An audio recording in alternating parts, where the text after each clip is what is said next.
Hi, my name is Terry, and I yesterday was at the post office, socially distanced, 6 feet apart. They've got little things on the floor and the mask. Everybody's all masked up, and I'm standing in line.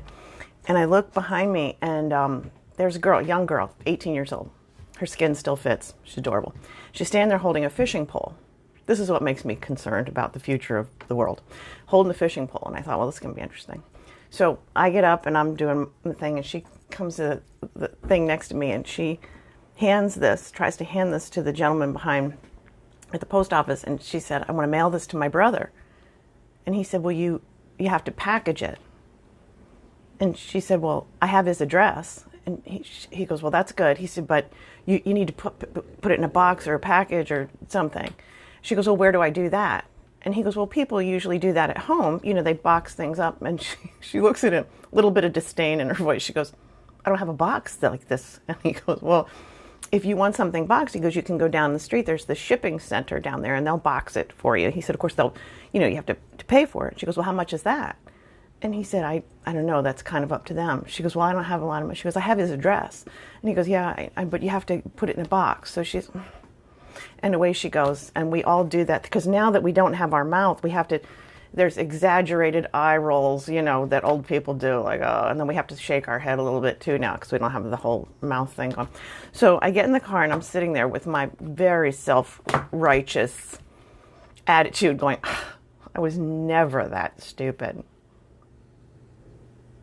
But then I thought about it, and when I was 18 years old, I was living in an apartment in Orlando. I was a chipmunk at Disney World. And I was living with other chipmunks. And so there was 3 of us in this apartment. And I looked at my checking account one day, and I thought, oh, I need a loan. So I went down to the bank with my little hip huggers, my little halter top. Those were good days. With the flat stomach and everything. So I went down, and I said to the teller, I said, I need to get a loan. And she goes, well, you have to go talk to the loan officer over there. So I went and sat down, and I said, hi, I need a loan. And he said, okay, how much and what for? And I said, I need $200 till next Thursday. And he looked at me and he goes, that's not how this works. I go, how does it work?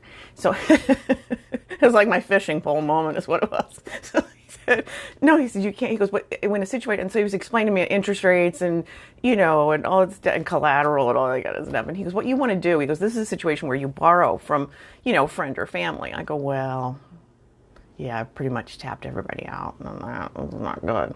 So I left there knowing a little bit more about the banking business, still needing $200 to live following. See, because I guess on my way down to the bank, I remember thinking it's going to be like my parents. I really envisioned him handing me a couple $100, saying, see you next week.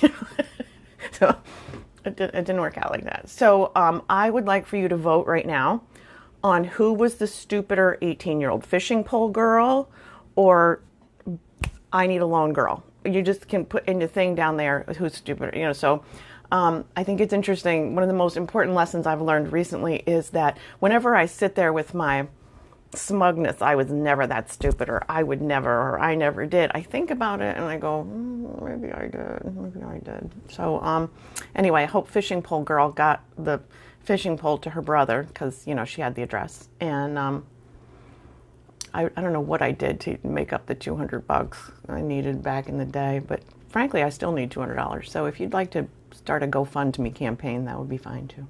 Anyway, I hope you all have a wonderful day and stay safe.